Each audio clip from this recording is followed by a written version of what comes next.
is Jeremy Johnson, aka Jada Prince, and I would like to welcome you back for another reading from the text Chains and Images of Psychological Slavery by Dr. Na'im Akbar. Okay, as I shared earlier, the first printing of this book was, I believe, in 1982, 84, that is, and it's the cover. Please Google it, purchase it. I'm sure you can find it on Amazon, get it off Craigslist or something like that, but definitely get your hands on this book if you can. So I'm going to continue with my series of reading from the book, and I want to read from the section titled Property. So listen with me as we dig right in. The slave was permitted to own nothing or very little. Certainly, property and the finer material objects such as clothes, jewelry, etc. were reserved for the slave master. This is taken from Stamp 1956. Carelessness, indifference, and economy were the chief reasons why a large proportion of slaves wore shabby and insufficient apparel made from some variety of cheap Negro cloth. During the long summers, ragged and meager clothing merely added to the drabness of slave life.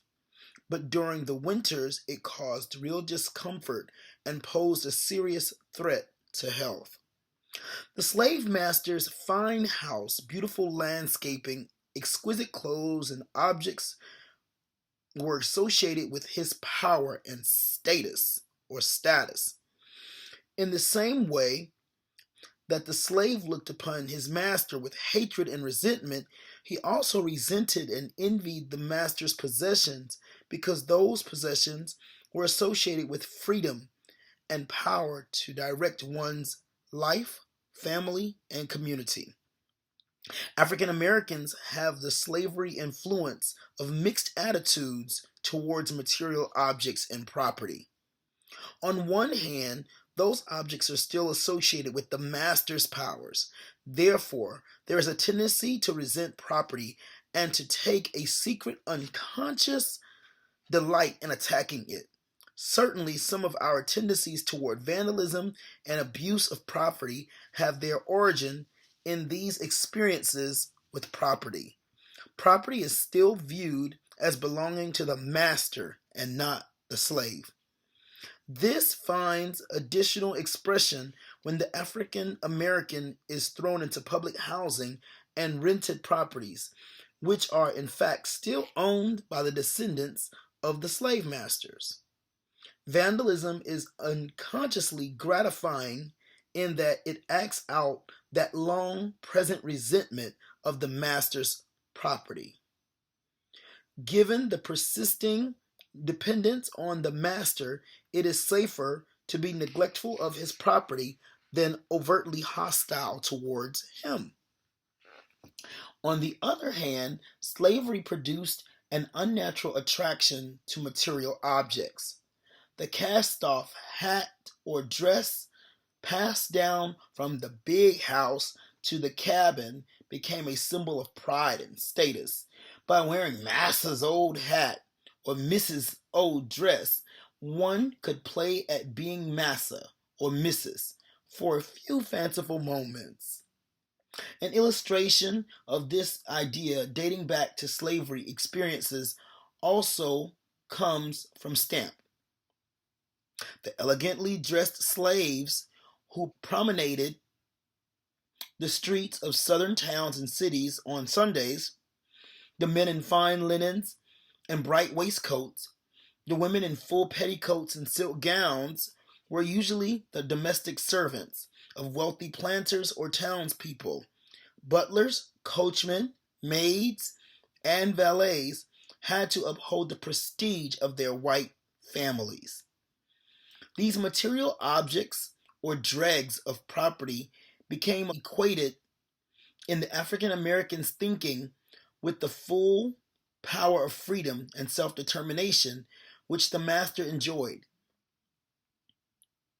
We can observe a similar pattern in our developing children who play at being mama and daddy by putting on objects of their clothing or other objects associated with them. I'm going to skip a little ahead.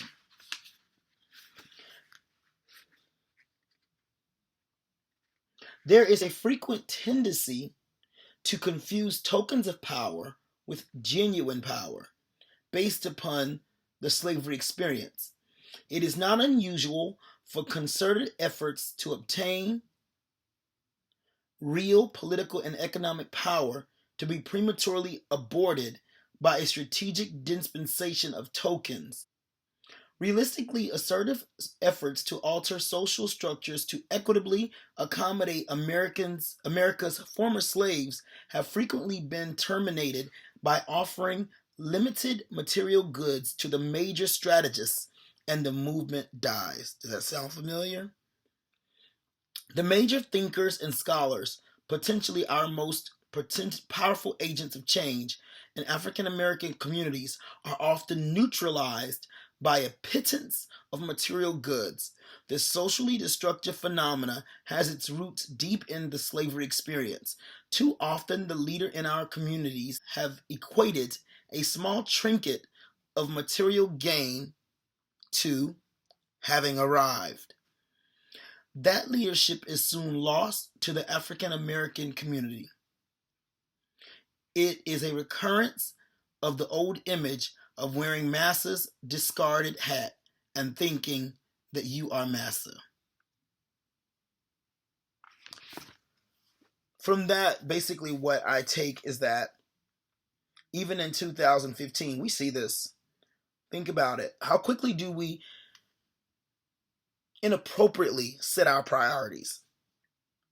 A lot of times, the priorities within the black community is to quickly go and get a fancy car, quickly go and get this big house that we really can't afford, or to go and spend money supporting these brands that could give a damn about us. The owners or the creators of these brands could give a damn about us. Now, if you want to go and splurge your money that way, hey, I'm not the person to tell you you can't or shouldn't. But I would ask you to think about the fact that these behaviors could subconsciously be linked to slavery and the effects, the psychological effects of slavery on us, even though we are 5 and 6 generations removed from physical slavery. I'll share more later. Good night.